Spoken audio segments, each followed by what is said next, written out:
북한에서 목숨을 걸고 전해진 충격적인 진실을 공개합니다. 여러분의 구독과 좋아요가 침묵 속에 갇힌 수많은 우리 동포들에게 희망이 될 수 있습니다. 2026년 여름, 북한은 완전히 붕괴될 것입니다. 2025년 7월 인천공항, 갓 도착한 탈북민 한 명이 국정원 조사관들 앞에서 내뱉은 첫마디였습니다. 40대 여성의 차분한 목소리였지만 그 한마디는 전체를 얼어붙게 만들었습니다. 잠깐 뭐라고 하셨습니까? 침묵 후 나온 20년 넘게 북한 분석 업무를 해온 박종환 실장의 목소리가 떨렸습니다. 그동안 수많은 탈북민들을 만나봤지만 이렇게 구체적이고 확신에 찬 예측을 들어본 것은 처음이었습니다. 식량 배급이 내년 여름 완전 중단되고 군대가 통제 불가능해집니다. 저는 그 모든 계획서를 직접 봤습니다. 여성의 정체는 서화진 42세. 그녀는 북한 최고 권력 서열 1위인 최룡의 국무위원회 부위원장의 전담 경호원이었습니다. 20년간 북한 권력의 가장 깊숙한 곳에서 일해온 그녀가 목숨을 걸고 가져온 정보는 상상을 초월했습니다. 중국의 북한 포기 결정, 김정은도 모르는 고위층들의 집단 탈출 계획, 그리고 2,500만 북한 주민들의 운명을 좌우할 충격적인 시나리오까지. 이런 수준의 기밀을 저희도 처음 봅니다. 국정원 간부들조차 경악을 금치 못했습니다. 하지만 서화진이 진짜 충격적인 이야기를 꺼낸 것은 그 다음이었습니다. 평양 당중앙청사 7층에서 들린 그 한마디, 그리고 72시간 내 완전 제거 명령이 떨어진 그날 밤의 이야기를. 모든 것은 지난해 늦가을 서진철 부위원장의 집무실에서 들린 그 전화통화부터 시작되었습니다. 제 이름은 서화진입니다. 올해 42세로 북한에서 태어나 자란 평범한 여성이었습니다. 아니, 평범하다고 할 수는 없겠네요. 제가 북한에서 했던 일을 생각하면 말입니다.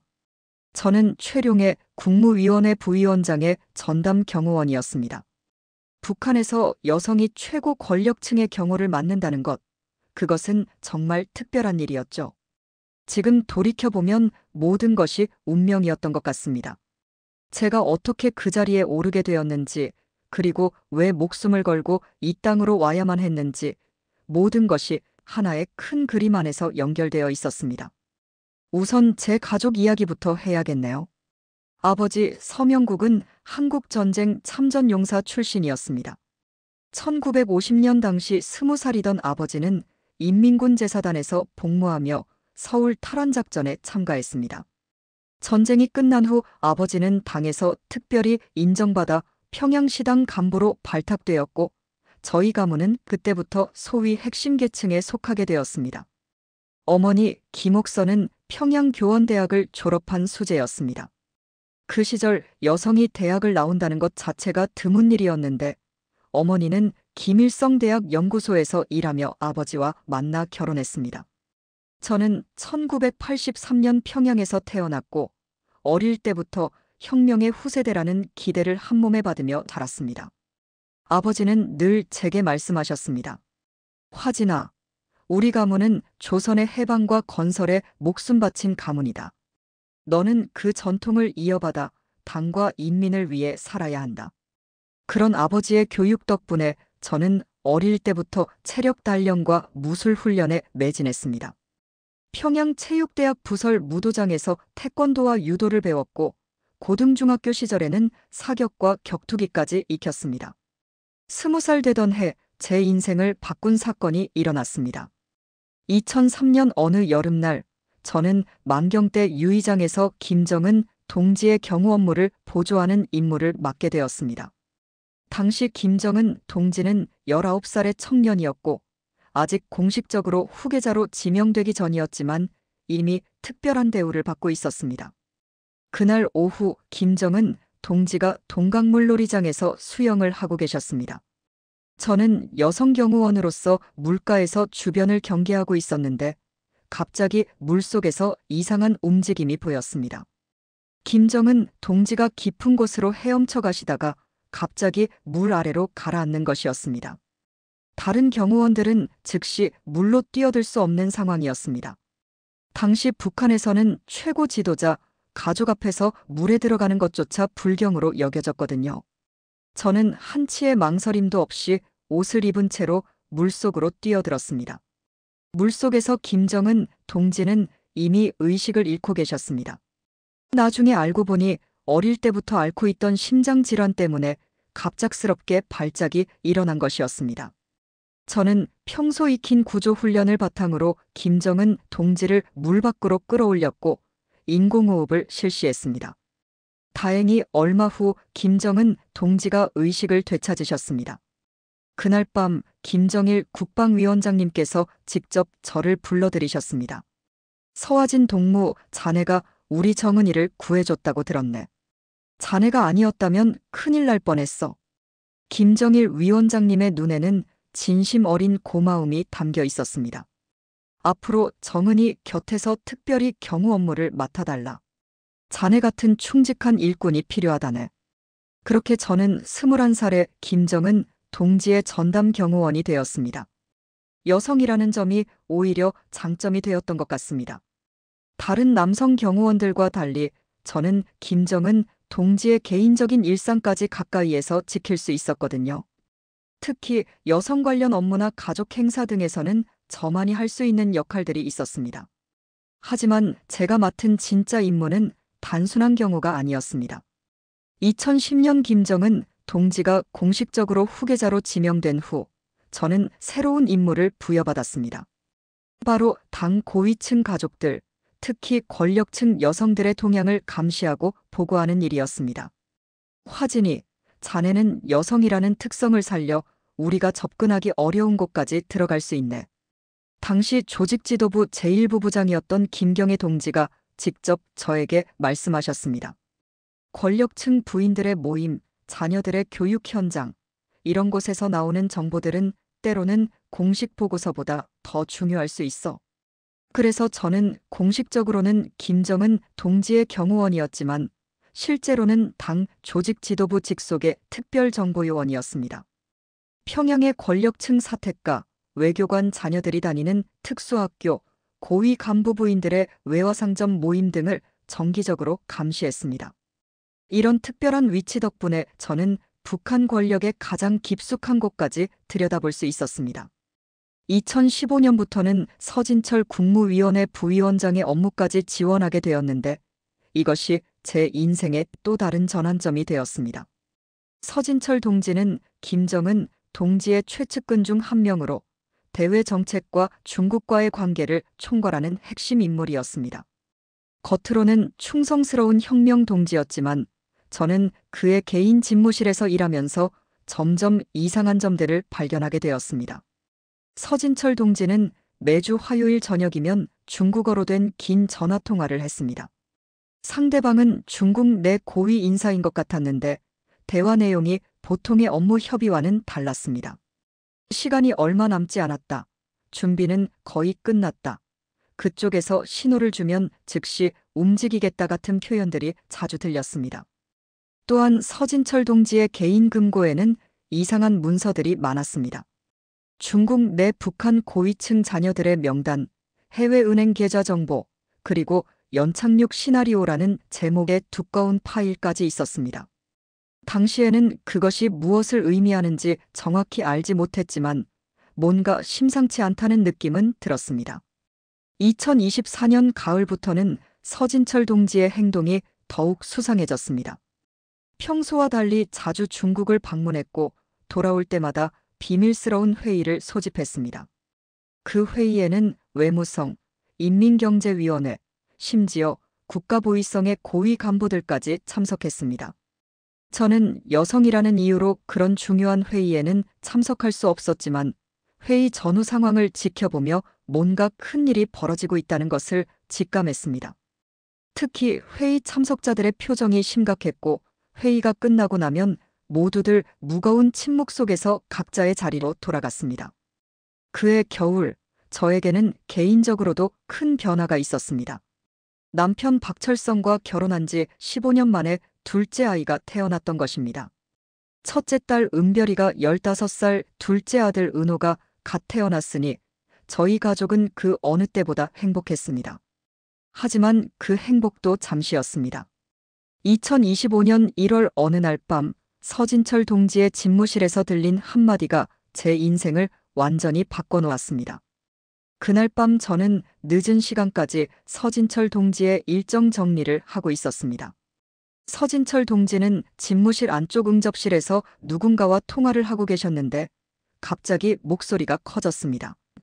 이제 더 이상 기다릴 수 없다. 2026년 여름이면 모든 것이 끝장난다. 식량 배급이 완전히 중단될 것이고 그러면 군대조차 통제할 수 없게 된다. 서진철 동지의 목소리에는 절박함이 묻어 있었습니다. 전화기 너머로 들리는 상대방의 목소리는 중국 억양이 뚜렷했습니다. 북경에서도 최종 결정이 났습니다. 김정은 체제는 더 이상 지속 불가능하다고 판단됩니다. 우리가 준비한 시나리오대로 진행하겠습니다. 그 순간 제 심장이 얼어붙었습니다. 무슨 말인지 정확히 이해할 수는 없었지만 뭔가 엄청난 일이 벌어지고 있다는 것만은 분명했습니다. 북한의 운명을, 아니 우리 가족의 운명을 좌우할 수 있는 그런 일 말입니다. 그때까지만 해도 저는 이 모든 것이 제게 어떤 의미인지 전혀 알지 못했습니다. 하지만 그날 밤을 기점으로 제 주변의 모든 것이 달라지기 시작했습니다. 그리고 얼마 후 저는 상상도 할 수 없었던 진실과 마주하게 되었습니다. 그날 밤 통화를 들은 후 저는 며칠 동안 잠을 제대로 이룰 수 없었습니다. 서진철 동지가 말한 2026년 여름 식량 배급 중단, 김정은 체제 지속 불가능이라는 단어들이 머릿속에서 맴돌았습니다. 평생을 당과 수령을 위해 살아온 저에게는 상상할 수도 없는 말들이었거든요. 며칠 후 제게 또 다른 충격적인 상황이 펼쳐졌습니다. 2025년 1월 15일 새벽 3시경 평양 당중앙청사 7층에서 비밀회의가 열렸습니다. 저는 서진철 동지의 수행원으로서 회의실 밖 대기실에서 기다리고 있었는데 회의실 문이 완전히 닫히지 않아 내부 대화가 일부 들렸습니다.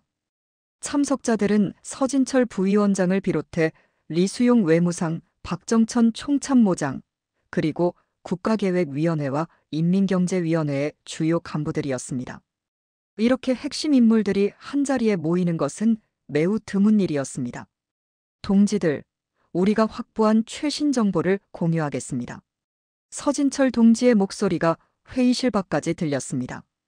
중국 당국에서 받은 경제 분석 자료에 따르면 북한의 식량 자급률이 2025년 말까지 40% 아래로 떨어질 것으로 예측됩니다. 국가계획위원회 위원장이 무거운 목소리로 대답했습니다. 이미 각 도 당위원회에서 올라오는 보고서들을 보면 심각한 상황입니다. 함경북도의 경우 작년 가을 수확량이 전년 대비 30% 감소했고 평안남도도 비슷한 상황입니다. 더 심각한 것은 중국의 지원 중단입니다. 리수용 외무상이 끼어들었습니다. 베이징에서 받은 비공식 메시지에 따르면 중국이 대북 식량 지원을 2026년부터 단계적으로 축소할 계획이라고 합니다. 러시아와의 관계 때문에 더 이상 우리를 지원하기 어렵다는 것이 그들의 입장입니다. 그 순간 제 혈관 속 피가 얼어붙는 것을 느꼈습니다. 중국이 북한을 버린다는 뜻이었습니다. 어릴 때부터 중조 친서는 피로 맺어진 전후회라고 배웠는데 그 모든 것이 거짓이었다는 말인가요? 박정천 총참모장의 목소리는 더욱 어두웠습니다. 군량미 비축분도 내년 봄이면 바닥날 예정입니다. 군대 급식을 정상적으로 공급할 수 있는 기간이 6개월 정도밖에 남지 않았습니다. 병사들의 탈영률도 이미 위험 수준에 도달했습니다. 그렇다면 우리에게 남은 선택지는 무엇입니까? 인민경제위원회 위원장이 물었습니다.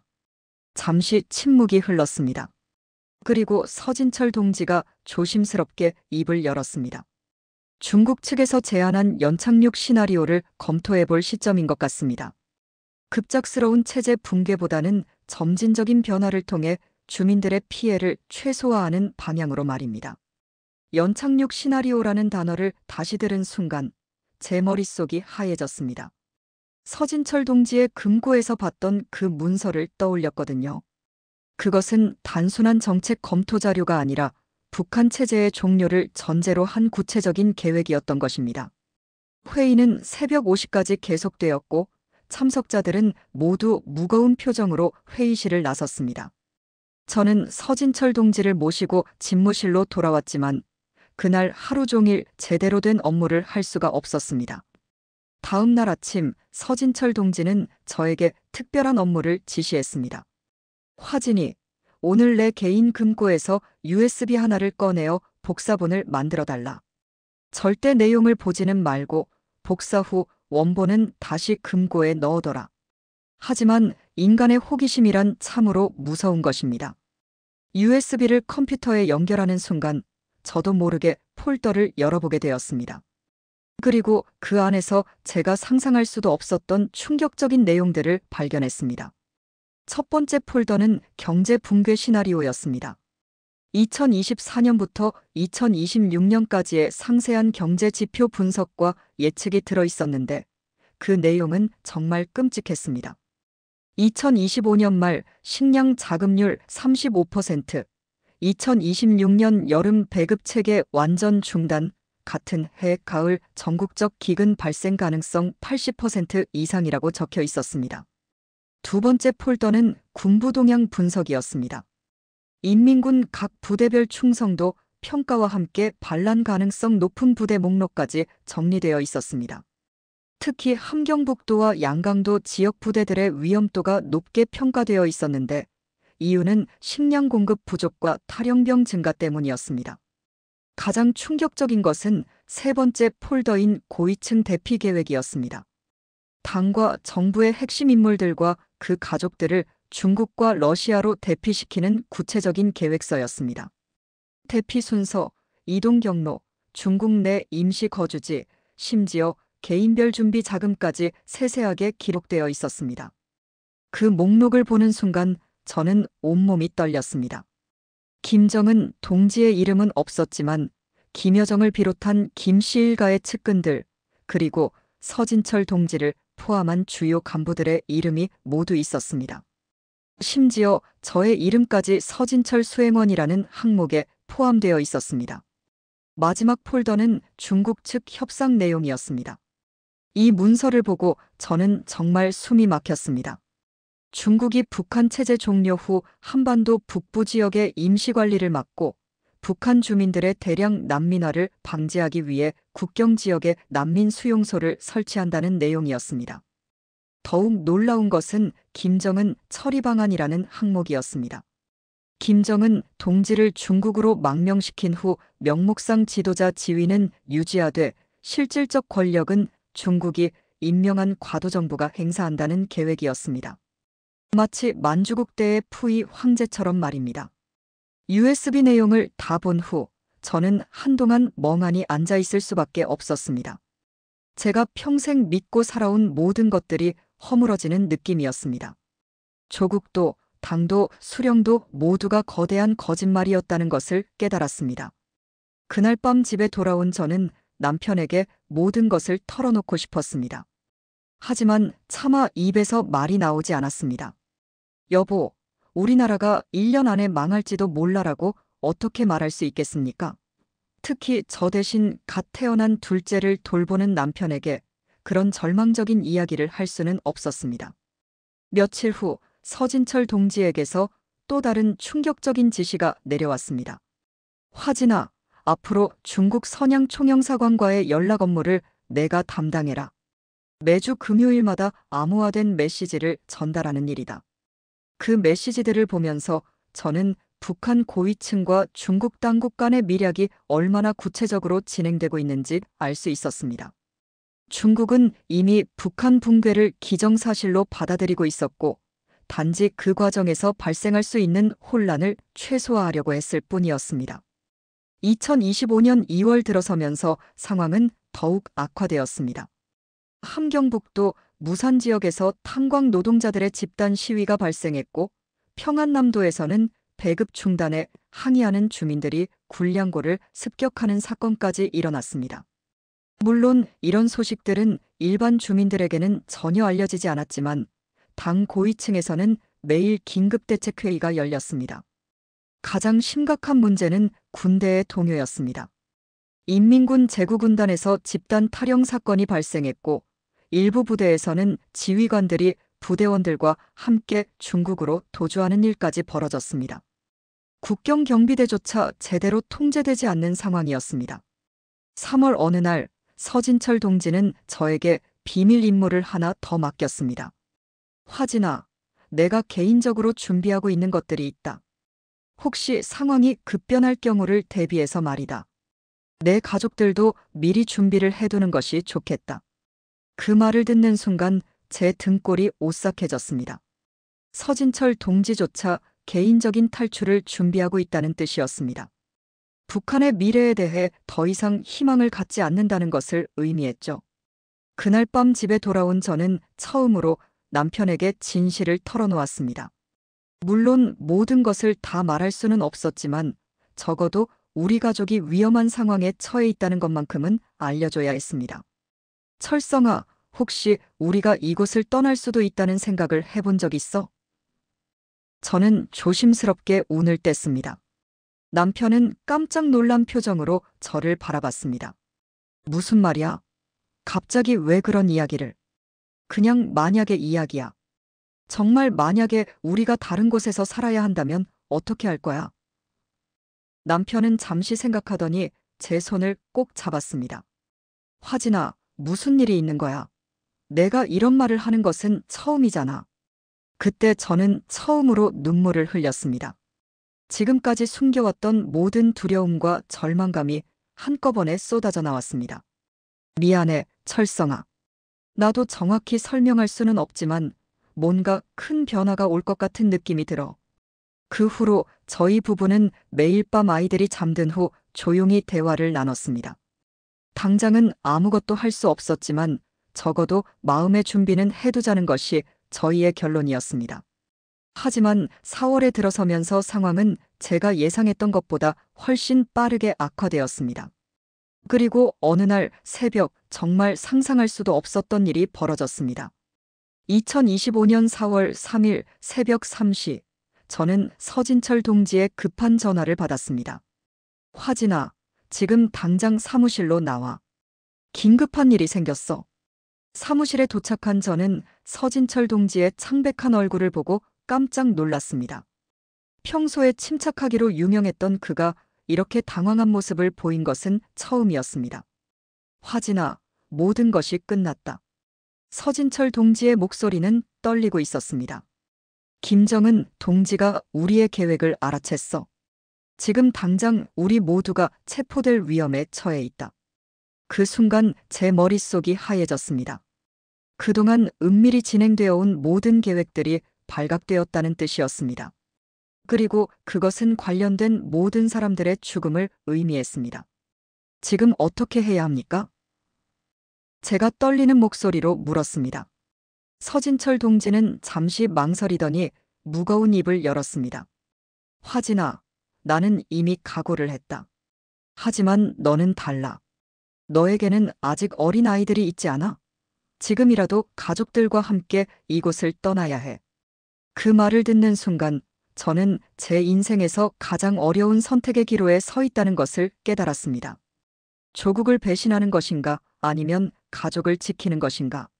하지만 답은 이미 정해져 있었습니다. 새벽 6시 저는 마지막으로 서진철 동지와 작별 인사를 나눴습니다. 그리고 그가 제게 건넨 작은 USB 하나가 나중에 대한민국 국정원을 경악시킬 정보들의 보고가 될 줄은 그때만 해도 몰랐습니다. 그날 오후 서진철 동지는 갑자기 자취를 감췄습니다. 사무실에서, 집에서, 심지어 그의 가족들조차 어디로 갔는지 모른다고 했습니다. 마치 이 세상에서 완전히 사라진 것처럼 말입니다. 서진철 동지가 사라진 다음 날 아침, 평양 전체가 마치 폭풍전야의 고요함에 잠겨 있었습니다. 하지만 그 고요함은 오래가지 않았습니다. 오전 10시경, 김정은 동지의 긴급 지시가 당중앙 청사 전체에 울려 퍼졌습니다. 서진철과 관련된 모든 인물들을 72시간 내에 완전히 색출하라. 단 한 명도 놓쳐서는 안 된다. 그 순간 제 온몸에 소름이 돋았습니다. 김정은 동지의 목소리에는 지금까지 들어본 적 없는 차가운 분노가 서려 있었거든요. 평소 부드러운 말투를 사용하던 분이 이렇게 살기를 내뿜는 것을 보니 사태의 심각성을 실감할 수 있었습니다. 점심시간이 되기도 전에 국가보위성 요원들이 당중앙청사를 완전히 포위했습니다. 모든 출입문에 무장경비가 배치되었고 그 누구도 허가 없이는 건물을 드나들 수 없게 되었습니다. 저는 서진철 동지의 개인 사무실에서 일하던 직원이었기 때문에 당연히 1순위 조사 대상이 될 것이라는 것을 알고 있었습니다. 오후 2시경 최고위 보위성 간부인 김창선 부상이 직접 서진철 동지의 사무실로 찾아왔습니다. 40대 후반의 날카로운 인상을 가진 그는 김정은 동지의 절대적 신임을 받는 인물로 유명했습니다. 그의 등장만으로도 이번 사건이 얼마나 중요하게 다뤄지고 있는지 알 수 있었습니다. 서화진 동무, 자네가 서진철의 개인 비서였다고 들었네. 김창선 부상의 목소리는 냉정했습니다. 서진철이 최근 며칠간 어떤 행동을 했는지 상세히 보고하라. 저는 미리 준비해둔 답변을 차근차근 말했습니다. 물론 제가 알고 있는 진실을 그대로 말할 수는 없었습니다. 서진철 동지께서는 평소와 다름없이 업무를 보셨습니다. 다만 며칠 전부터 중국 관련 업무가 많아서 조금 바쁘게 지내셨습니다. 중국 관련 업무라고. 김창선 부상의 눈빛이 예리해졌습니다. 구체적으로 어떤 업무였는가? 대부분 경제 협력 관련 문서들이었습니다.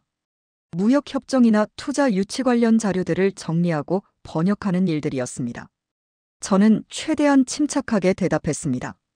하지만 김창선 부상은 쉽게 물러서지 않았습니다. 서진철의 개인 금고에 접근한 적이 있나? 그 질문을 받는 순간 제 심장이 쿵쾅거리기 시작했습니다. 하지만 표정 관리는 해야 했습니다. 예, 가끔 서진철 동지의 지시로 문서를 꺼내거나 넣은 적이 있습니다. 그 안에서 어떤 문서들을 봤는가? 대부분 경제 관련 자료들이었습니다. 통계 자료나 보고서 같은 것들이었고 저는 단순히 정리만 했을 뿐 내용을 자세히 보지는 않았습니다. 김창선 부상은 제 대답을 듣고 나서 잠시 침묵했습니다. 그리고 갑자기 날카로운 질문을 던졌습니다. 서화진 동무, 자네 가족에 대해 묻겠다. 남편과 자녀들은 지금 어디에 있나? 그 순간 제 머릿속이 하얘졌습니다.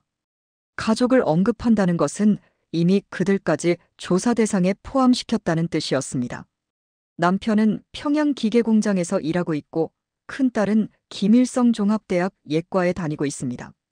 작은 아들은 아직 어려서 집에 있습니다. 그들에게 최근 서진철에 대한 이야기를 한 적이 있나? 아닙니다.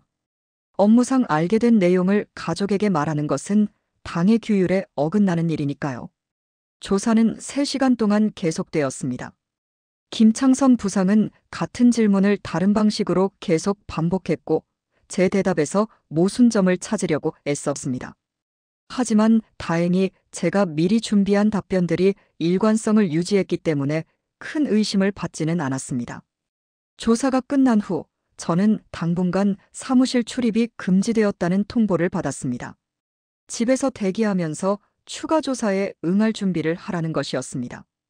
그날 저녁 집에 돌아온 저는 남편과 아이들의 얼굴을 보고서야 겨우 안도의 한숨을 쉴 수 있었습니다. 하지만 그 안도감도 잠시였습니다. 다음 날 새벽 충격적인 소식이 들려왔습니다. 서진철 동지와 함께 일했던 외무성 부상 리명철이 자택에서 시체로 발견되었다는 것이었습니다. 공식적으로는 심장마비로 인한 돌연사라고 발표되었지만 누구도 그 말을 믿지 않았습니다. 그날 오후 더욱 끔찍한 소식이 전해졌습니다.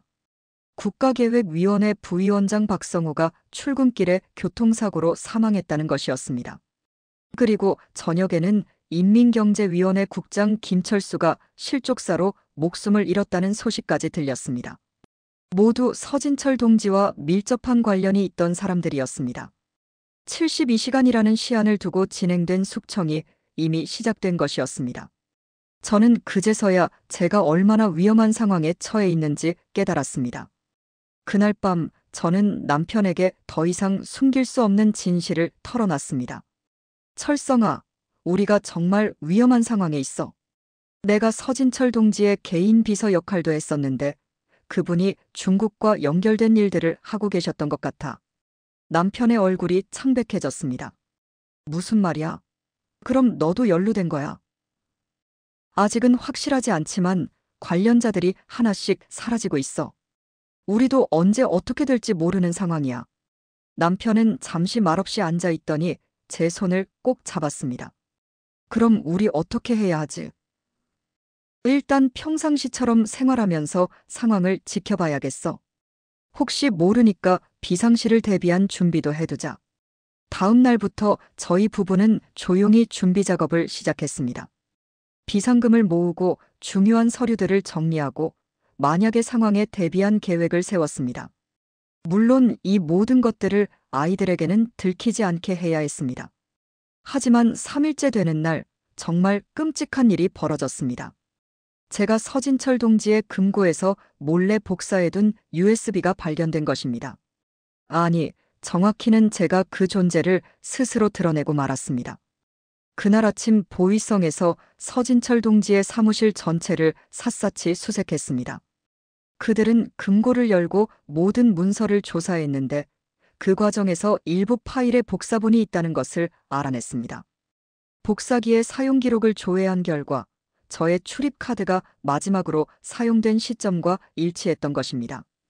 오후에 김창선 부상이 다시 저를 불러들였습니다. 이번에는 그의 표정이 완전히 달랐습니다. 서화진, 이번에는 거짓말하지 말고 진실을 말하라. 자네가 서진철의 기밀 문서를 복사한 것이 확인되었다. 더 이상 부인할 수 없는 상황이었습니다. 저는 떨리는 목소리로 대답했습니다. 예, 서진철 동지의 지시로 몇 개의 문서를 복사한 적이 있습니다. 하지만 그것이 무엇인지, 왜 복사하는 것인지는 전혀 몰랐습니다. 그 복사본들은 지금 어디에 있나? 서진철 동지께서 직접 가져가셨습니다. 저는 복사만 했을 뿐 내용은 보지도 않았고 복사본을 따로 보관하지도 않았습니다.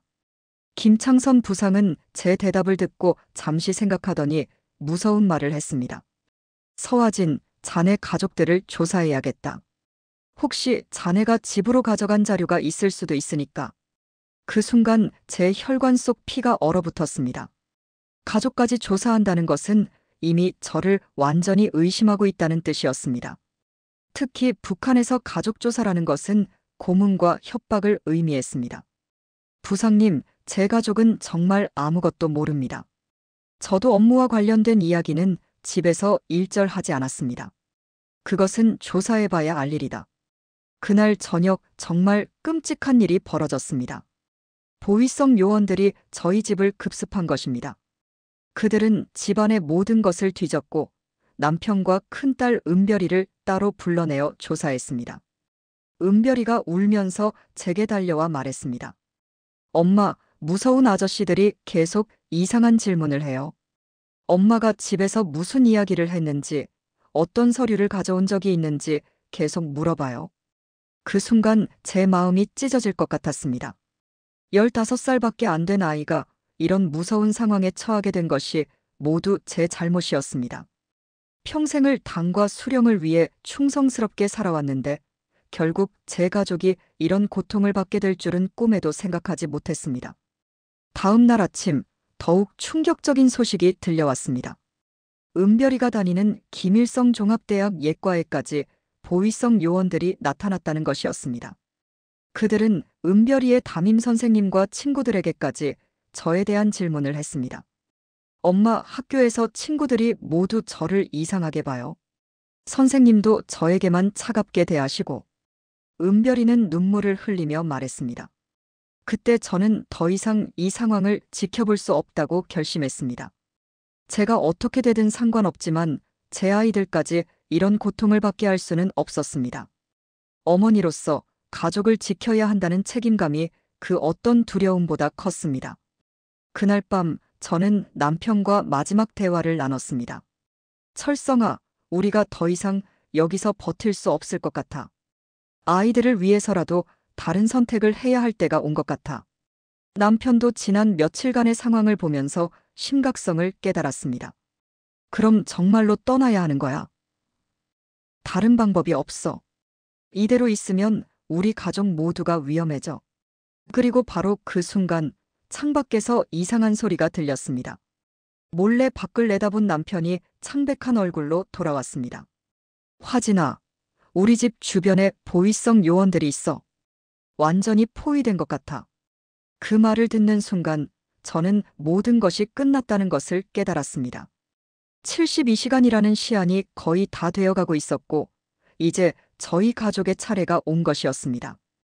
그날 밤 집이 포위된 것을 확인한 후 저는 더 이상 숨길 것이 없다고 생각했습니다.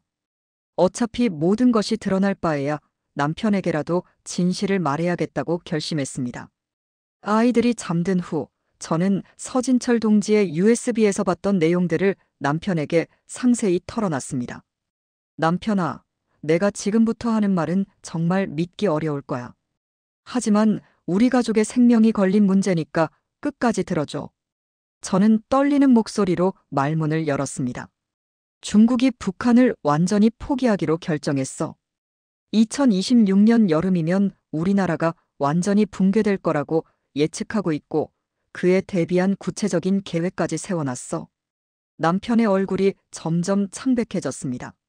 무슨 말이야? 중조 친서는 혈맹 관계라고 했잖아. 그건 모두 거짓말이었어. 중국은 이미 북한을 버릴 준비를 다 마쳤어. 경제적 부담도 부담이지만 더 중요한 것은 국제적 고립을 피하려는 거야. 저는 USB에서 본 중국 측 협상 내용 문서의 내용을 자세히 설명했습니다. 중국이 북한을 포기하기로 결정한 가장 큰 이유는 경제적 계산이었습니다. 북한을 계속 지원하는 데 드는 비용과 그로 인한 국제적 제재의 피해를 비교해 봤을 때 북한을 포기하는 것이 중국에게 더 유리하다는 결론을 내린 것이었습니다. 특히 미국과 유럽연합이 중국의 대북 지원을 이유로 추가 제재를 검토하고 있다는 정보를 입수한 후 베이징의 입장이 완전히 바뀌었어. 북한 때문에 중국의 경제 성장이 방해받을 수는 없다는 게 그들의 판단이야. 더욱 충격적인 것은 중국이 김정은 제거 후의 시나리오까지 구체적으로 계획해놨다는 것이었습니다. 김정은 처리 방안이라는 문서에는 3가지 옵션이 제시되어 있었습니다. 첫 번째 옵션은 망명 시나리오였습니다. 김정은을 중국으로 망명시킨 후 명목상 지도자 지위는 유지하되 실질적 권력은 중국이 임명한 과도정부가 행사한다는 계획이었습니다. 마치 일제강점기 때 만주국의 푸이 황제처럼 말입니다. 두 번째 옵션은 제거 시나리오였습니다. 만약 김정은이 망명을 거부할 경우 인민군 내부의 반김정은 세력을 이용해 제거한 후 친중 정권을 수립한다는 계획이었습니다. 이 경우 김여정이나 다른 김씨 일가 인물을 명목상 지도자로 세우되 실권은 중국이 통제하는 방식이었습니다. 세 번째 옵션은 분할 통치 시나리오였습니다. 북한을 여러 지역으로 나누어 각각 다른 방식으로 관리한다는 계획이었습니다. 평양과 황해도는 중국이 직접 관리하고 함경도와 양강도는 중국 러시아 공동관리구역으로 평안도와 자강도는 임시자치구역으로 운영한다는 내용이었습니다. 그럼 러시아는 뭐라고 해? 남편이 떨리는 목소리로 물었습니다. 그게 바로 문제야. 러시아와 중국 사이에 심각한 이견이 있어. 저는 문서에서 본 내용을 계속 설명했습니다. 러시아는 북한을 완전히 포기하는 것에 반대하고 있었습니다. 특히 푸틴 대통령은 북한이 서방 세력의 영향권에 들어가는 것을 절대 용납할 수 없다는 입장이었습니다. 하지만 러시아 역시 북한을 지원할 경제적 여력이 부족한 상황이었습니다. 중국과 러시아가 북한 문제로 갈등하면서 그 틈을 타서 김정은이 버틸 수 있을 거라고 생각할 수도 있지만 그건 착각이야. 오히려 그 갈등 때문에 상황이 더 빨리 악화될 수 있어. 문서에 따르면 중국과 러시아의 갈등으로 인해 북한에 대한 지원이 더욱 줄어들 것으로 예상되었습니다. 중국은 러시아가 북한을 지원하기를 원했고, 러시아는 중국이 계속 지원하기를 바랐습니다. 결국 서로 책임을 미루면서 북한은 고립될 수밖에 없는 상황이었습니다. 가장 심각한 문제는 핵무기 처리 방안이었습니다. 핵시설 처리 계획이라는 문서에는 북한 붕괴 시 핵무기와 핵시설을 어떻게 처리할 것인지에 대한 구체적인 방안이 나와 있었습니다. 중국의 계획은 북한 붕괴 즉시 인민의 반군 특수부대를 영변과 기타 핵시설에 파견해 모든 핵물질을 확보한다는 것이었습니다. 그리고 핵무기는 해체해서 중국으로 운반하고 핵시설은 완전히 폐기한다는 계획이었습니다. 하지만 미국이나 한국이 그걸 가만히 지켜볼 리 없잖아. 남편이 말했습니다. 그래서 더 복잡한 거야.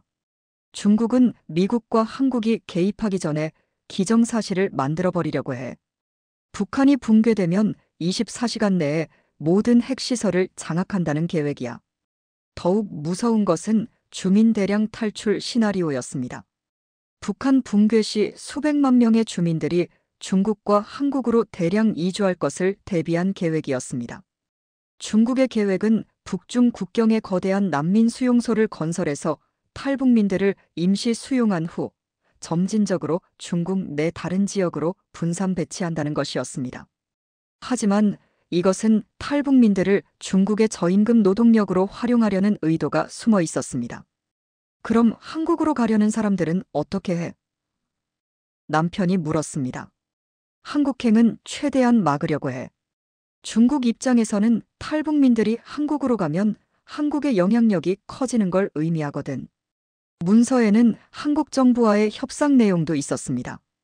중국은 한국에게 북한 지역 공동 관리를 제안할 계획이었습니다.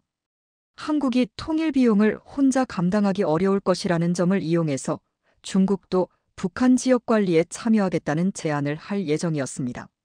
하지만 그건 사실상 한반도를 중국과 나눠 갖자는 뜻이잖아. 남편의 목소리에는 분노가 섞여 있었습니다. 맞아. 하지만 중국은 한국이 그 제안을 받아들일 수밖에 없을 거라고 확신하고 있어. 통일 비용만 수백조 원이 들 텐데 한국이 혼자 감당할 수 있겠어? 가장 끔찍한 부분은 기존 정권 인사처리 방안이었습니다. 북한 붕괴 후 김정은 정권의 핵심 인물들을 어떻게 처리할 것인지에 대한 계획이었습니다. 어급 전범으로 분류된 인물들은 즉시 체포해서 국제재판소에 넘기고 비급 인물들은 중국으로 데려가서 재교육을 받게 한다는 계획이었습니다.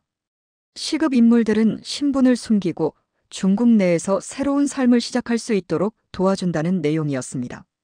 그럼 나는 어디에 해당할까? 저는 떨리는 목소리로 중얼거렸습니다. 남편이 제 어깨를 잡으며 말했습니다. 화진아, 너는 단순히 업무를 했을 뿐이야. 직접 정책을 결정한 사람이 아니잖아. 하지만 저는 그렇게 생각하지 않았습니다. 서진철 동지의 개인 비서 역할을 했고 기밀 문서를 다뤘다는 것만으로도 충분히 위험한 인물로 분류될 수 있었습니다. 그때 갑자기 문서에서 본 한 부분이 떠올랐습니다. 고위층 가족 대피 명단에 제 이름이 있었던 것입니다. 서진철 동지가 만약의 상황에 대비해 저와 제 가족을 대피 대상에 포함시켜놨던 것이었습니다. 남편 서진철 동지가 우리 가족을 대피 명단에 넣어놨어. 혹시 그분이 사라지기 전에 우리에게 탈출 방법을 알려주려고 했던 건 아닐까? 그 순간 저는 서진철 동지가 마지막으로 제게 건넨 USB를 떠올렸습니다. 그 안에는 단순히 기밀 문서만 있는 것이 아니라 혹시 탈출 경로에 대한 정보도 있을지 모른다는 생각이 들었습니다. 그 USB 지금 어디에 있어? 남편이 급하게 물었습니다. 침실 서랍 깊숙이 숨겨뒀어. 보위성 수색대도 발견되지 않았어. 저희는 조용히 침실로 가서 USB를 꺼냈습니다. 그리고 그 안에서 정말로 긴급 대피 매뉴얼이라는 파일을 발견했습니다. 그 파일을 열어보니 평양에서 중국 국경까지의 안전한 이동 경로, 국경 통과 방법, 중국 내 연락처 등이 상세히 기록되어 있었습니다. 심지어 가족 단위로 탈출할 때 필요한 준비물과 주의사항까지 적혀 있었습니다. 이것 봐, 여기 우리 이름이 있어. 남편이 화면을 가리켰습니다. 정말로 서화진 일가 4명이라는 항목이 있었고 그 옆에는 루트 3번 사용, 연락책 장철수라고 적혀 있었습니다. 그 순간 저는 서진철 동지의 진심을 이해할 수 있었습니다. 그분은 자신이 위험해질 것을 알고 있었고 저와 제 가족만이라도 구하려고 했던 것입니다. 마지막 순간까지 저를 보호하려고 했던 것이었습니다. 하지만 기쁨도 잠시, 창밖에서 들리는 소음이 점점 커지고 있었습니다. 보위성 요원들이 포위망을 좁혀오고 있었고 이제 정말 얼마 남지 않은 것 같았습니다. 철성아, 이제 정말로 결정해야 해. 여기서 체포되어 죽을 것인가 아니면 목숨을 걸고 탈출을 시도할 것인가. 남편은 잠시 망설이더니 단호하게 말했습니다. 아이들을 생각해서라도 탈출해야 해. 여기 남아있으면 우리 가족 모두가 끝장나. 그렇게 저희 가족의 운명을 바꿀 마지막 선택이 내려졌습니다. 그리고 바로 그 순간 문 밖에서 무거운 발소리가 들려오기 시작했습니다. 나와 내 가족도 이미 제거 명단에 올라 있었습니다. 72시간이라는 시한이 거의 다 되어가고 있었고 이제 저희에게 남은 시간은 정말 얼마 없었습니다. 문 밖에서 들려오는 발소리가 점점 가까워지고 있었습니다. 저희에게 남은 시간은 정말 얼마 없었습니다. 하지만 다행히 서진철 동지가 남긴 USB 덕분에 저희에게는 일반 주민들이 상상할 수도 없는 특별한 탈출 경로가 있었습니다. 북한 최고 권력층의 비상탈출 루트라는 것은 일반인들이 절대 접근할 수 없는 극비 정보입니다. 철성아, 지금부터 내가 하는 말을 정확히 따라해야 해. 우리에게는 보통 사람들이 모르는 특별한 길이 있어. 저는 떨리는 손으로 USB 파일을 다시 열었습니다. 서진철 동지의 긴급 대피 매뉴얼에는 3가지 탈출 루트가 기록되어 있었습니다. 루트 1번은 평양에서 서해안을 통해 중국 산동성으로 가는 해상 경로, 루트 2번은 개성을 거쳐 판문점 인근에서 한국으로 직접 가는 육상 경로, 그리고 루트 3번은 함경북도를 거쳐 두만강을 넘어 중국 연길로 가는 경로였습니다. 저희에게 배정된 것은 루트 3번이었습니다. 이 경로의 특별한 점은 김정은 동지의 가족들이 비상시에 사용하도록 만들어진 것이라는 사실이었습니다. 2018년 미북 정상회담이 결렬될 위기에 처했을 때 김정은 동지의 안전을 위해 비밀리에 구축된 탈출 루트였던 것입니다. 가장 중요한 것은 중국 연길 지역에 있는 고위층 자녀들의 비밀 학교 연결망이었습니다. 북한 간부들의 자녀들 중 상당수가 중국에서 교육을 받고 있었는데 이들을 관리하는 비공식 네트워크가 존재했습니다. 표면적으로는 단순한 교육기관이었지만 실제로는 고위층 가족들의 비상대피처 역할을 하고 있었습니다. 여기 봐, 연길시 조선족자치구에 있는 백두산 국제학교라는 곳이야. 저는 화면을 가리키며 남편에게 설명했습니다. 겉으로는 조선족 자녀들을 위한 학교지만 실제로는 북한 고위층 자녀들의 비밀 교육기관이야. 이 학교의 교장 박성민은 1990년대부터 북한과 중국을 오가며 이런 일을 해온 전문가였습니다. 그의 아버지는 한국전쟁 때 중국으로 건너간 조선족이었고 그 자신은 베이징 대학을 졸업한 후 북중 관계 업무를 담당해왔습니다. 더욱 놀라운 것은 평양 외교관 가족들이 사용하는 특별 브로커 네트워크였습니다. 북한 외교관들은 각국에 파견되면서 만약의 상황에 대비한 탈출 계획을 미리 세워두곤 했습니다. 특히 중국 주재 외교관들은 본국에서 문제가 생길 경우를 대비해 가족들을 안전하게 피신시킬 수 있는 루트를 확보해두고 있었습니다. 장철수라는 사람이 우리의 연락책이야. 저는 USB에서 찾은 연락처를 남편에게 보여줬습니다. 이 사람은 중국 단동에서 무역업을 하는 것으로 위장하고 있지만 실제로는 북한 고위층들의 비상탈출을 돕는 전문가야. 장철수는 50대 후반의 조선족으로 30년 넘게 북중 국경 지역에서 살아온 베테랑이었습니다. 그는 합법적인 무역업체를 운영하면서도 동시에 북한 고위층들의 긴급 상황을 도와주는 일을 해왔습니다. 특히 정치적 숙청을 피해 탈출하는 간부들을 중국으로 안전하게 옮기는 일에 전문성을 가지고 있었습니다. 하지만 가장 중요한 것은 북한 고위층 전용 가짜 신분증과 여권이었습니다. 일반 탈북민들과 달리 고위층들은 완벽한 위조 신분증을 가지고 있어야 중국 내에서 자유롭게 움직일 수 있었습니다. 여기 봐. 우리 가족의 가짜 신분증 정보가 다 있어.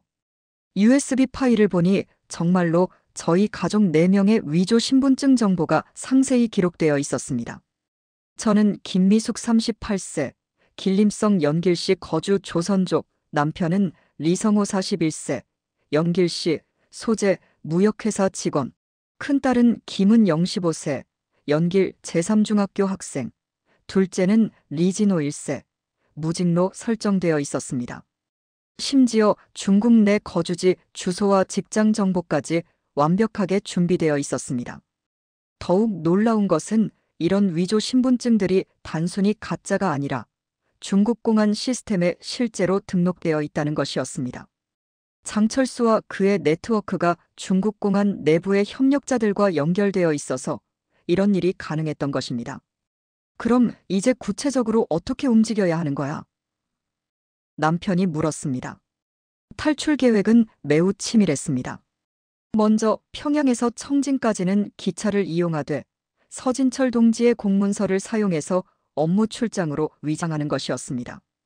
다행히 저에게는 아직 서진철 동지의 공인이 찍힌 공문서가 몇 장 남아 있었습니다. 청진에서 온성까지는 당 간부용 승용차를 이용하는 것이었습니다.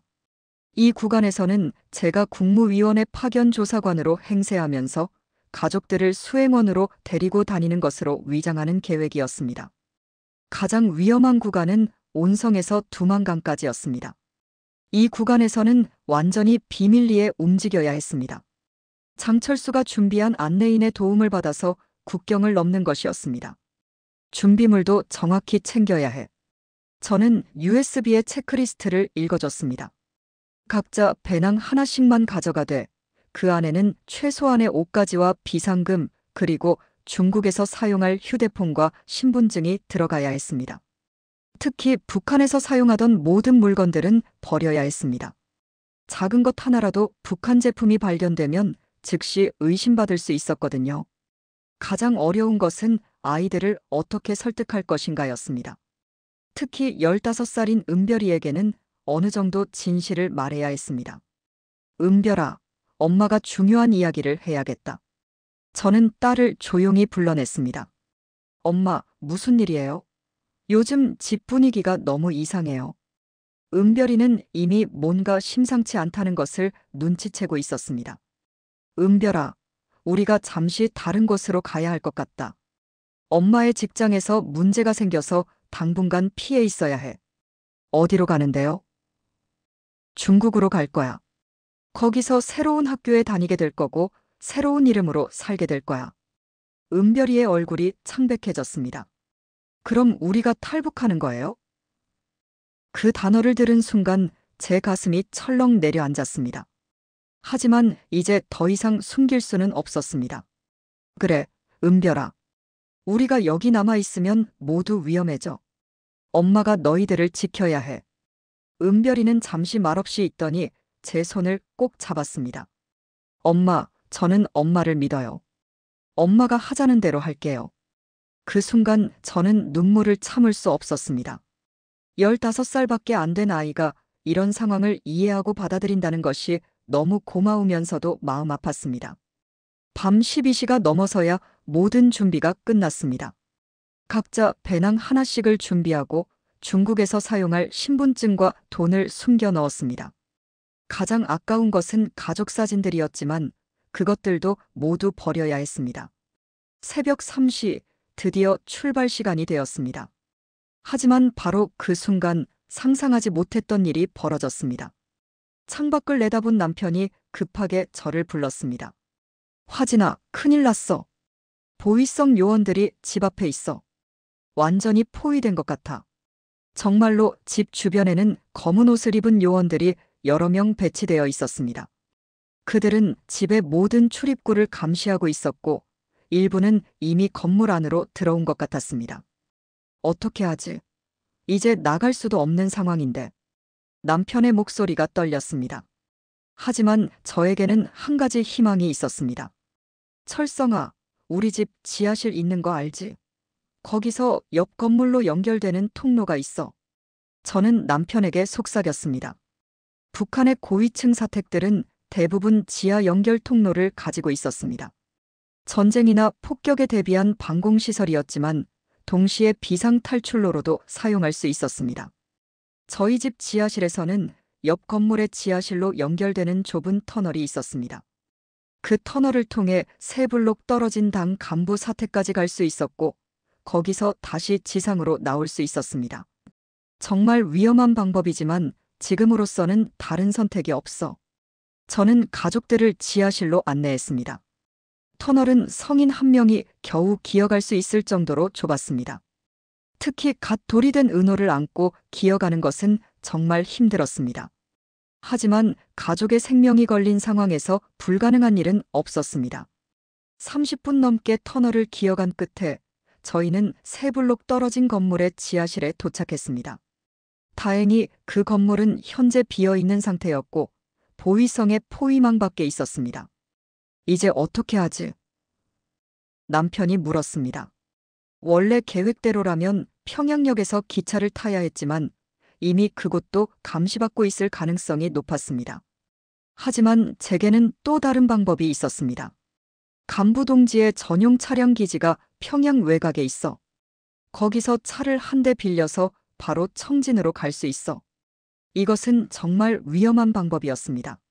하지만 저에게는 아직 경호원이라는 신분증이 있었고 비상 상황에서는 전용 차량을 사용할 수 있는 권한이 있었습니다. 새벽 5시 저희는 조용히 건물을 빠져나와 평양 외곽으로 향했습니다. 도시 전체가 아직 잠들어 있는 시간이어서 길거리에는 사람이 거의 없었습니다. 차량 기지에 도착했을 때 경비원이 저를 알아보고 경례를 했습니다. 서화진 동무, 이른 시간에 무슨 일이십니까? 긴급 업무 때문에 청진으로 가야 합니다. 가족들과 함께 출장을 가는 것입니다. 저는 최대한 자연스럽게 대답했습니다. 차량 사용 승인서를 받으셨나요? 저는 미리 준비해둔 서진철 동지의 공인이 찍힌 문서를 보여줬습니다. 서진철 부위원장님의 특별 지시입니다. 경비원은 문서를 확인한 후 검은색 승용차 한 대를 저희에게 배정해줬습니다. 그렇게 저희는 평양을 벗어날 수 있었습니다. 하지만 평양을 벗어나자마자 또 다른 위험이 기다리고 있었습니다. 고속도로 곳곳에 검문소가 설치되어 있었고 모든 차량을 수색하고 있었습니다. 분명히 저희를 찾는 전국적인 수배가 내려진 것 같았습니다. 첫 번째 검문소에서 제 심장은 터질 것 같았습니다. 하지만 제 신분증과 공문서를 본 검문소 요원은 별다른 의심 없이 저희를 통과시켜줬습니다. 아직 제가 수배자라는 정보가 일선 검문소까지는 전달되지 않은 것 같았습니다. 두 번째, 세 번째 검문소도 무사히 통과했습니다. 하지만 시간이 지날수록 상황은 더욱 위험해질 것이었습니다.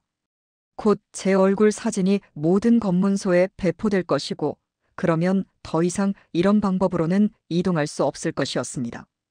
오후 2시경, 드디어 청진에 도착했습니다. 하지만 기쁨도 잠시 청진역 주변에도 보위성 요원들이 배치되어 있는 것을 확인했습니다. 이제 정말로 모든 교통요지가 봉쇄된 상황이었습니다. 이제 어떻게 하지? 정말로 갈 곳이 없는 것 같은데. 남편의 목소리에는 절망감이 묻어 있었습니다. 하지만 저에게는 마지막 카드가 하나 더 있었습니다. 청진에 있는 제 대학 동기 한 명이 떠올랐습니다. 박영이라는 친구였는데 그녀는 청진 항만관리소에서 일하고 있었습니다. 철성아, 여기서 온성까지 갈 수 있는 다른 방법이 있어. 내 친구 중에 청진 항만에서 일하는 사람이 있거든. 그렇게 저희의 진짜 은밀한 탈출이 시작되었습니다. 이제 더 이상 공식적인 신분으로는 움직일 수 없었습니다. 완전히 은밀한 방법으로 국경까지 가야 했습니다. 하지만 바로 그 순간 제 휴대폰에 긴급 메시지가 도착했습니다. 장철수로부터 온 것이었습니다. 서화진님, 상황이 매우 위험합니다. 국경 지역에 특별경계령이 내려졌습니다. 원래 계획을 수정해야 합니다. 오늘 밤 12시에 온성 북쪽 두만강 상류에서 만납시다. 이제 정말로 마지막 승부가 시작되는 것이었습니다. 청진에 도착한 후 저는 대학 동기인 박영희에게 연락을 취했습니다.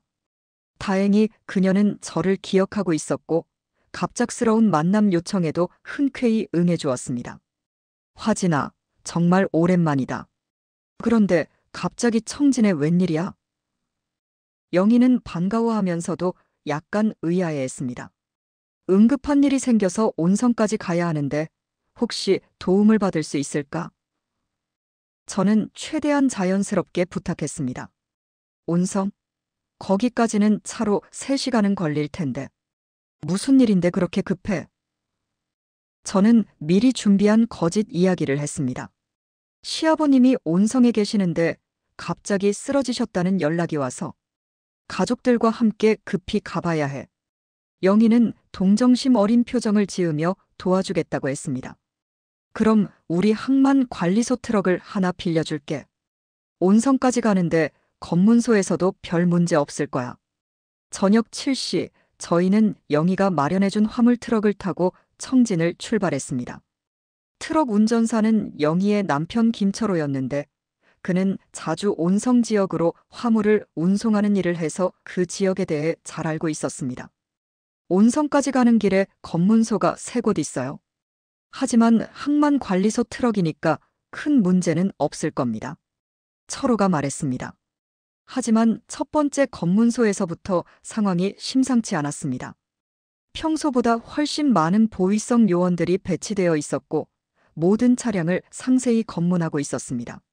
신분증 검사를 하겠습니다. 보위성 요원이 트럭에 올라와 저희의 신분증을 요구했습니다. 제 심장은 마치 터질 것처럼 뛰었지만 겉으로는 최대한 평정을 유지했습니다. 어디로 가시는 길입니까? 요원이 물었습니다. 온성에 있는 가족을 만나러 갑니다. 저는 차분하게 대답했습니다. 요원은 잠시 저희를 지켜보더니 신분증을 돌려주었습니다. 조심해서 가십시오.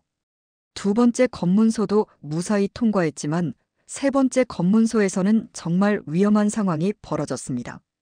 잠깐, 이 여성분 얼굴이 낯익은데. 한 요원이 저를 유심히 바라보더니 무전기에 뭔가를 말했습니다. 그 순간 제 온몸에 찬물을 끼얹은 것 같은 느낌이 들었습니다. 마침내 제 수배령이 일선까지 전달된 것 같았습니다. 차에서 내리십시오. 확인할 것이 있습니다. 요원의 목소리가 차갑게 변했습니다. 바로 그때 철호가 기지를 발휘했습니다. 동무, 저희는 청진 항만관리소 소속입니다. 긴급 화물 운송 임무 중입니다. 그는 공문서를 내밀며 말했습니다. 항만관리소라고 해도 규정은 규정입니다. 신분 확인을 해야 합니다. 상황이 급박해지는 순간 갑자기 다른 곳에서 비상 상황이 발생했습니다. 무전기에서 5km 전방에서 차량 추돌 사고 발생, 즉시 지원 요청이라는 소리가 들렸습니다. 일단 가십시오. 나중에 다시 확인하겠습니다. 요원은 급히 사고 현장으로 향했고 저희는 가까스로 위기를 넘겼습니다. 마치 누군가 일부러 사고를 내준 것처럼 절묘한 타이밍이었습니다. 밤 10시경 드디어 온성에 도착했습니다. 철호는 온성 시내에서 저희를 내려주고 청진으로 돌아갔습니다. 이제부터는 정말로 저희만의 힘으로 국경을 넘어야 했습니다.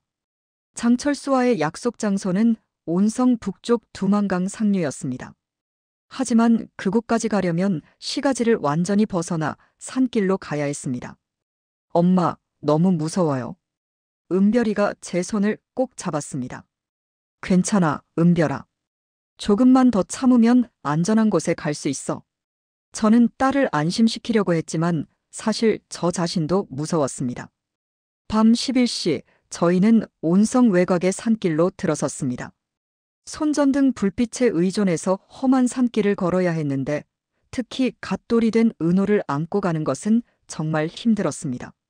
30분 정도 산길을 걸어 올라가니 멀리서 손전등 신호가 보였습니다. 장철수가 보낸 신호였습니다. 서화진님이십니까? 어둠 속에서 낮은 목소리가 들렸습니다. 네, 맞습니다. 저는 조심스럽게 대답했습니다. 장철수는 50대 후반의 건장한 체격을 가진 남성이었습니다. 그의 옆에는 20대 후반으로 보이는 젊은 남성이 함께 있었습니다. 저는 장철수입니다. 이쪽은 제 조카 장명수인데 국경 안내를 담당하고 있습니다. 장철수가 소개했습니다. 상황이 매우 위험합니다. 오늘 오후부터 국경 지역에 특별 경계령이 내려졌습니다. 아마 서화진님을 찾고 있는 것 같습니다. 장철수의 표정이 심각했습니다. 그럼 어떻게 해야 하나요? 남편이 불안하게 물었습니다. 원래 계획보다 더 위험한 루트를 사용해야 합니다. 하지만 불가능하지는 않습니다. 장명수가 말했습니다. 그들이 제시한 새로운 계획은 정말 위험했습니다. 두만강에서 가장 물살이 센 구간을 건너야 했고 중국 쪽에도 순찰대가 강화되어 있어서 발각될 가능성이 높았습니다. 특히 문제는 아이들입니다. 강을 건널 때 절대 소리를 내면 안 되는데 장철수가 걱정스럽게 말했습니다. 저는 은별이와 은호를 보며 결단을 내렸습니다. 해보겠습니다. 아이들도 제가 잘 달래겠습니다. 자정이 넘어서 드디어 두만강가에 도착했습니다. 강 너머로 중국의 불빛들이 보였지만 그 사이의 검은 강물은 마치 거대한 괴물처럼 보였습니다. 자, 이제 정말 조용히 해야 합니다. 강 건너편에 중국 경비대가 있고 이쪽에도 북한 경비대가 순찰을 돌고 있습니다. 장명수가 속삭였습니다. 그들이 준비한 것은 작은 고무보트였습니다. 겨우 5명이 탈 수 있는 크기였는데 그것도 상당히 낡아 보였습니다. 이게 안전한가요? 남편이 걱정스럽게 물었습니다. 지금으로서는 이것이 최선입니다. 다른 방법은 없습니다. 장철수가 단호하게 말했습니다. 보트에 오르자마자 물이 새는 소리가 들렸습니다. 하지만 이미 돌아갈 수는 없었습니다. 장명수가 노를 저으며 조용히 강을 건너기 시작했습니다. 강 한가운데쯤 왔을 때 갑자기 중국 쪽에서 서치라이트 불빛이 강을 비췄습니다. 저희는 모두 숨을 죽이고 보트 바닥에 엎드렸습니다. 발견되면 모두 끝입니다. 절대 움직이지 마세요. 장명수가 속삭였습니다. 서치라이트는 몇 분간 강 위를 훑었지만 다행히 저희를 발견하지는 못했습니다. 하지만 바로 그때 더 큰 위기가 찾아왔습니다. 북한 쪽에서 순찰대의 목소리가 들려왔습니다. 저기 강 위에 뭔가 있는 것 같은데. 발견됐나 봅니다. 빨리 중국 쪽으로 가야 합니다. 장명수가 급하게 노를 저었습니다. 바로 그 순간 북한 경비대에서 경고 사격이 시작되었습니다. 총알들이 물 위로 날아오면서 물보라를 일으켰습니다. 엄마. 은별이가 무서워서 울기 시작했습니다. 은별아, 울면 안 돼. 조용히 해야 해. 저는 딸을 꼭 안으며 달랬습니다. 하지만 사격은 점점 더 정확해졌습니다. 총알 하나가 보트를 스쳐 지나가면서 구멍을 냈고 물이 더 빨리 들어오기 시작했습니다. 보트가 가라앉습니다. 빨리 헤엄쳐서 강을 건너야 합니다. 장명수가 외쳤습니다. 그 순간 저는 제가 경호원으로서 받았던 수영 훈련을 떠올렸습니다. 저는 은호를 등에 업고 남편은 은별이를 데리고 헤엄치기 시작했습니다. 한겨울 두만강의 물은 정말 차가웠습니다. 몇 분만 있어도 몸이 얼어붙을 것 같았습니다. 하지만 포기할 수는 없었습니다. 제 아이들의 미래가 걸린 일이었거든요. 조금만 더, 조금만 더. 저는 스스로를 다독이며 계속 헤엄쳤습니다. 뒤에서는 여전히 총소리가 들렸지만 점점 멀어지고 있었습니다. 그리고 마침내 중국 쪽 강둑에 손이 닿았습니다. 해냈다. 남편이 안도의 한숨을 쉬었습니다. 하지만 기쁨도 잠시 중국 쪽에서도 위험이 기다리고 있었습니다. 북한에서의 총소리를 들은 중국 경비대가 강둑으로 달려오고 있었습니다. 빨리 여기서 벗어나야 합니다. 장철수가 저희를 재촉했습니다. 하지만 그때 예상하지 못했던 일이 벌어졌습니다. 강둑에서 또 다른 탈북민 가족을 만난 것입니다. 40대 후반으로 보이는 남성과 그의 아내, 그리고 10대 아들이었습니다. 혹시 평양에서 오신 분들입니까? 그 남성이 저희에게 다가왔습니다. 네, 그런데 저는 조심스럽게 대답했습니다. 저는 김철민입니다. 외무성에서 일했었습니다. 혹시 서진철 동지를 아십니까? 그 이름을 듣는 순간 저는 깜짝 놀랐습니다. 어떻게 서진철 동지를? 서진철 동지가 사라지기 전에 저에게 연락을 했습니다. 만약 문제가 생기면 이 루트로 탈출하라고 했습니다. 김철민은 외무성 아시아국에서 일하면서 서진철 동지와 함께 중국과의 비밀 협상에 참여했던 인물이었습니다. 그도 서진철 동지가 사라진 후 즉시 제거 대상이 되어 가족과 함께 탈출을 감행한 것이었습니다. 저도 서진철 동지가 준비한 USB를 가지고 있습니다. 그 안에 정말 충격적인 내용들이 있더군요. 김철민이 말했습니다. 하지만 재회의 기쁨도 잠시 중국 공안들의 수색이 점점 가까워지고 있었습니다. 저희는 서둘러 강둑을 벗어나 산속으로 피해야 했습니다. 빨리 이쪽으로 오십시오. 제가 안전한 곳으로 안내하겠습니다. 장철수가 저희 두 가족을 이끌었습니다. 새벽 3시, 저희는 중국 쪽 산속의 작은 오두막에 도착했습니다. 거기서 잠시 몸을 말리고 옷을 갈아입을 수 있었습니다. 이제 정말로 자유로운 땅에 온 건가요? 은별이가 물었습니다. 아직은 아니야, 은별아. 하지만 이제 희망이 보여. 저는 딸을 안으며 말했습니다. 하지만 바로 그 순간 장철수가 급하게 뛰어와서 말했습니다. 큰일입니다. 중국 공안들이 저희를 찾고 있습니다. 북한 당국에서 공식적으로 범죄자 인도를 요청했다고 합니다. 그 말을 듣는 순간 저는 모든 것이 끝났다는 생각이 들었습니다. 중국 땅에 발을 디뎠지만 여전히 북한의 소나기에서 벗어나지 못한 것이었습니다. 어떻게 해야 하나요? 남편이 절망적인 목소리로 물었습니다. 한국 영사관까지 가야 합니다. 하지만 그것도 쉽지 않을 겁니다. 중국 공안들이 우리를 쫓기 시작했거든요. 그렇게 저희의 진짜 시련이 시작되었습니다. 북한을 벗어나는 것도 힘들었지만 중국에서 한국까지 가는 길은 더욱 험난할 것이었습니다. 중국에서 3달간 숨어 지내던 저희 가족은 2025년 7월 마침내 인천공항에 발을 디딜 수 있었습니다. 한국 땅을 밟는 순간 저는 정말로 자유로운 땅에 왔다는 것을 실감했습니다. 하지만 그것은 또 다른 시련의 시작이기도 했습니다. 인천공항에서 저희를 맞이한 것은 일반적인 탈북민 접수 절차가 아니었습니다. 국가정보원의 고위 간부들이 직접 나와서 저희를 별도의 VIP 라운지로 안내했습니다. 서화진님, 저는 국정원 북한분석실장 박종환입니다. 먼저 대한민국에 오신 것을 환영합니다. 50대 후반의 박 실장은 정중하지만 진지한 표정이었습니다. 중국에서 저희 요원들을 통해 서화진님이 가지고 계신 정보의 중요성에 대해 보고받았습니다.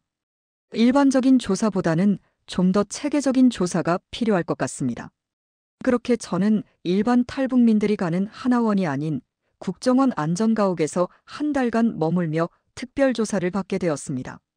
제가 가져온 서진철 동지의 USB와 제가 직접 목격한 북한 고위층의 내부 정보들이 그만큼 중요하다는 뜻이었습니다. 첫 번째 조사는 제가 가져온 USB 내용부터 시작되었습니다. 국정원의 북한 전문가들은 그 파일들을 보고 말 그대로 경악했습니다. 이런 수준의 기밀 정보는 저희도 처음 보는 것입니다. 박 실장이 말했습니다. 특히 중국과 북한 간의 비밀 협상 내용은 저희가 전혀 파악하지 못했던 부분입니다.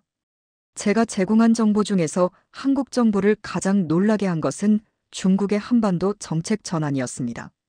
지금까지 한국 정부는 중국이 북한을 포기할 가능성이 낮다고 판단하고 있었는데 제가 가져온 자료는 그 판단이 완전히 틀렸다는 것을 보여줬습니다. 중국이 2026년을 북한 체제 종료의 데드라인으로 보고 있다는 것은 정말 충격적입니다. 국정원 중국 담당관이 말했습니다. 이것은 우리 정부의 대북 정책 전반을 재검토해야 할 정도로 중대한 정보입니다. 제가 제공한 경제 붕괴 시나리오 자료를 보고 국정원은 북한의 실상이 생각보다 훨씬 심각하다는 것을 깨달았습니다. 특히 식량 자급률 35%라는 수치는 기존 한국 정부의 분석보다 10%나 낮은 것이었습니다. 만약 이 수치가 정확하다면 북한은 이미 국가 존립의 임계점을 넘어선 상태입니다. 통일부에서 온 전문가가 말했습니다. 2026년 여름 식량 배급 완전 중단이라는 예측도 충분히 현실성이 있어 보입니다. 하지만 가장 충격적인 것은 군부 동향 분석 자료였습니다. 인민군 각 부대별 충성도 평가와 반란 가능성 높은 부대 목록을 본 국정원 관계자들은 북한 체제의 붕괴가 생각보다 훨씬 빠를 수 있다는 것을 깨달았습니다. 함경북도와 양강도 지역 부대들의 위험도가 이렇게 높을 줄은 몰랐습니다. 국방부 정보본부에서 온 분석관이 말했습니다. 특히 제구군단의 집단 탈영률이 30%를 넘었다는 것은 정말 심각한 수준입니다. 저는 조사관들에게 제가 직접 목격한 평양 고위층의 모습들을 상세히 설명했습니다. 특히 2025년 1월부터 4월까지 당중앙청사에서 벌어진 일련의 비밀 회의들과 고위 간부들의 연쇄 실종 사건들은 북한 정권이 이미 내부적으로 심각한 균열을 겪고 있다는 것을 보여주는 증거였습니다. 서진철 부위원장 외에도 실종된 고위 간부들이 더 있다는 말씀인가요? 박 실장이 물었습니다. 네, 제가 아는 것만 해도 외무성 부상 2명, 국가계획위원회 부위원장 1명, 인민경제위원회 국장급 3명이 갑자기 사라졌습니다.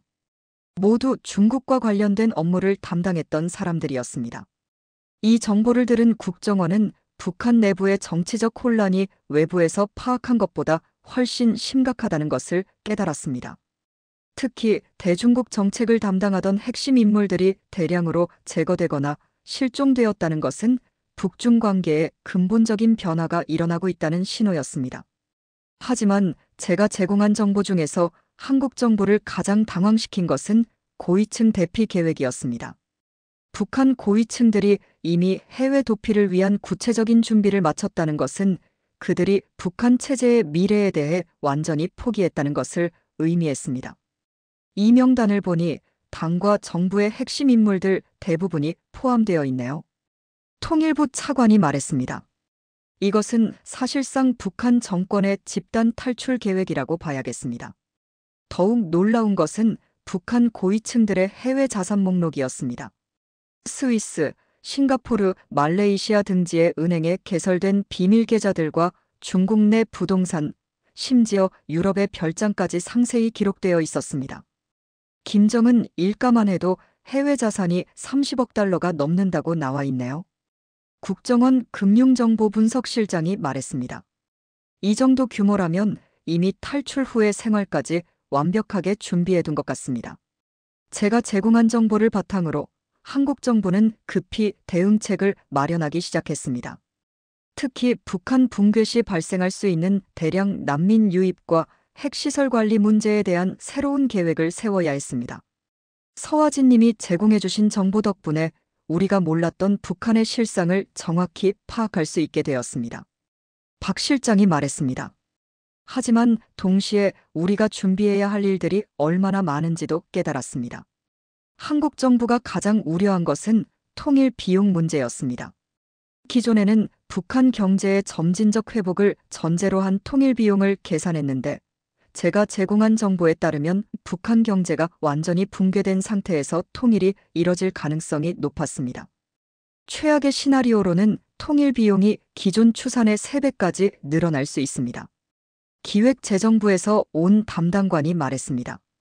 특히 북한 주민 2,500만 명의 긴급 구호와 사회 안전망 구축에만 수십조 원이 들 것으로 예상됩니다.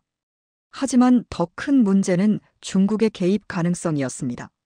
제가 가져온 자료에 따르면 중국은 북한 붕괴 후 한반도 북부 지역에 대한 임시관리권을 주장할 계획이었습니다.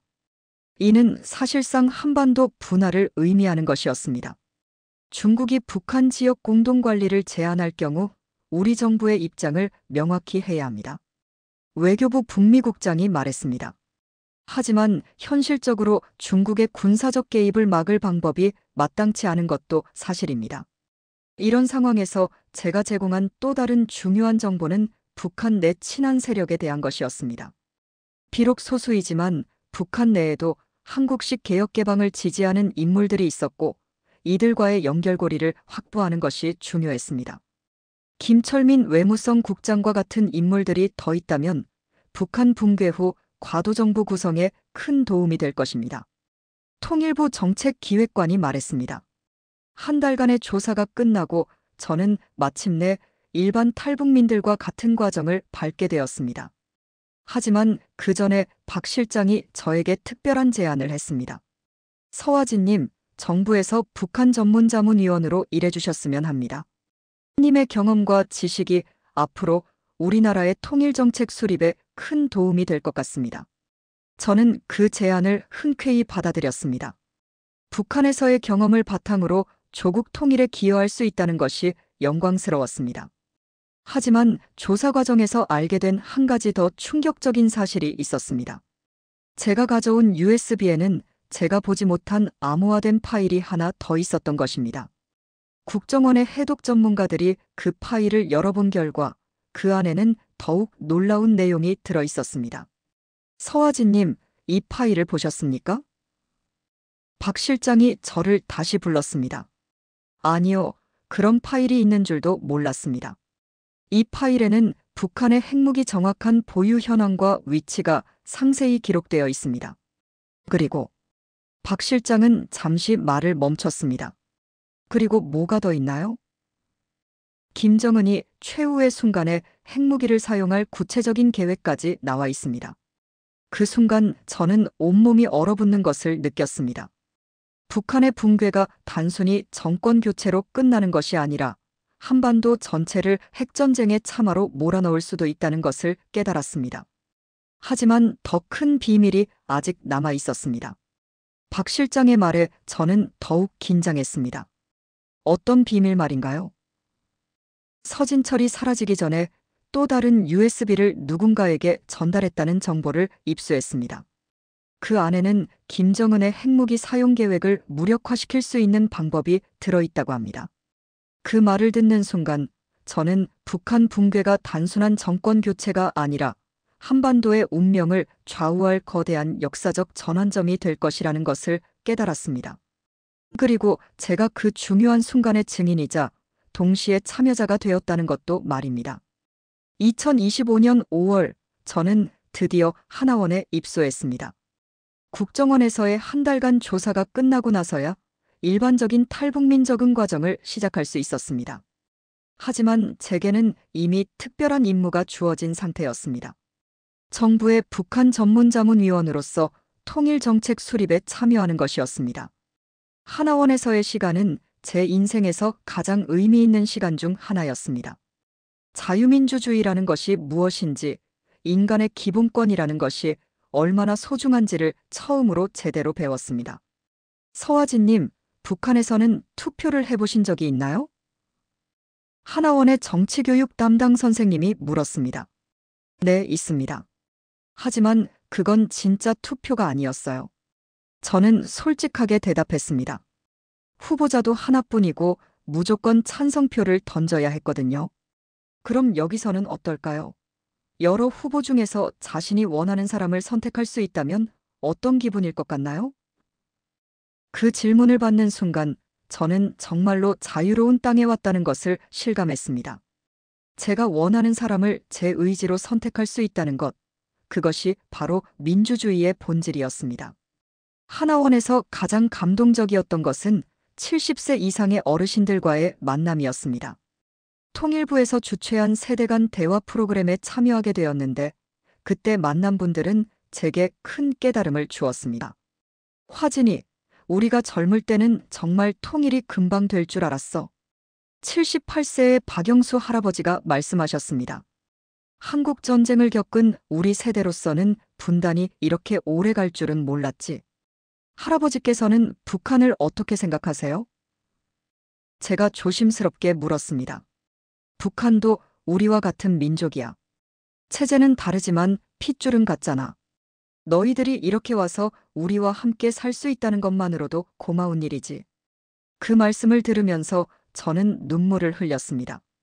북한에서는 남한을 원수라고 배웠는데 실제로 만난 남한 사람들은 저희를 가족처럼 따뜻하게 맞아주었습니다. 또 다른 어르신인 이순자 할머니는 더욱 깊은 이야기를 해주셨습니다. 화진아, 할머니가 황해도 출신이야. 6.25 때 가족들과 헤어져서 지금까지 소식을 모르고 살고 있어. 혹시 너희가 북한에 있을 때 이런 이산 가족들에 대한 이야기를 들어본 적 있니? 네, 있습니다. 북한에도 남쪽 가족을 그리워하는 분들이 많아요. 다만 그런 이야기를 공개적으로 할 수는 없었지만요. 그래도 서로 그리워하고 있다는 것만으로도 위안이 되는구나. 이런 대화들을 통해 저는 분단의 아픔이 얼마나 깊은지, 그리고 통일이 얼마나 절실한 과제인지를 새롭게 깨달았습니다. 하나원에서 가장 기뻤던 것은 아이들의 변화였습니다. 특히 은별이가 한국의 교육 시스템에 빠르게 적응하면서 새로운 꿈을 키워가는 모습을 보는 것이 정말 감동적이었습니다. 엄마, 여기 학교는 정말 달라요. 은별이가 신나게 말했습니다. 선생님들이 학생들의 의견을 존중해 주시고 토론 수업도 많아요. 북한에서는 상상도 할 수 없었던 일들이에요. 어떤 꿈을 가지게 되었니? 저는 통일 전문가가 되고 싶어요. 엄마처럼 북한과 남한을 잇는 다리 역할을 하고 싶어요. 그 말을 들으면서 저는 가슴이 뭉클했습니다. 제가 목숨을 걸고 지키려고 했던 딸이 이제 통일의 희망을 품고 있다는 것이 너무 자랑스러웠습니다. 둘째 은호는 아직 어렸지만 한국에서 태어난 아이들과 전혀 다름없이 자라고 있었습니다. 자유로운 환경에서 마음껏 뛰어놀고 원하는 것을 표현할 수 있는 것이 얼마나 소중한지를 새삼 느꼈습니다. 지금 제가 이 글을 쓰고 있는 현재 여전히 많은 어려움이 있고 해결해야 할 문제들도 산적해 있습니다. 하지만 가장 중요한 것은 희망입니다. 이제 자유롭게 숨을 쉴 수 있게 되었습니다. 아이들은 마음껏 꿈을 키울 수 있고 어른들은 자신의 의지로 직업을 선택할 수 있습니다. 그리고 무엇보다 두려움 없이 자신의 생각을 표현할 수 있게 되었습니다. 제가 목숨을 걸고 탈북을 결행했던 이유가 바로 이것이었습니다. 제 가족뿐만 아니라 북한의 모든 동포들이 언젠가는 이런 자유를 누릴 수 있기를 바랍니다. 엄마, 정말 대단해요. 지금 대학생이 된 은별이가 제게 말했습니다. 엄마가 용기를 내지 않았다면 이런 삶은 없었을 거예요. 아니야, 은별아. 이건 혼자 힘으로 된 일이 아니야. 자유를 갈망하는 모든 사람들의 마음이 모여서 이룬 기적이야. 앞으로도 우리나라에는 많은 어려움이 있을 것입니다. 하지만 저는 확신합니다. 자유와 민주주의 그리고 인간의 존엄성을 바탕으로 한 나라를 만들어갈 수 있다고 말입니다. 북한 동포들도 언젠가 이 자유를 누릴 그날이 올 겁니다. 그리고 그 꿈이 현실이 된 지금 저는 새로운 꿈을 키우고 있습니다. 통일된 우리나라가 세계 평화에 기여하는 나라, 모든 사람이 행복하게 살 수 있는 나라가 되는 것입니다.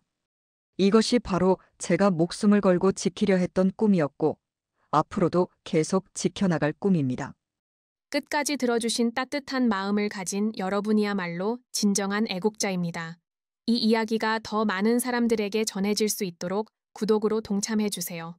우리가 반드시 알아야 할 이야기들을 또 소개하겠습니다.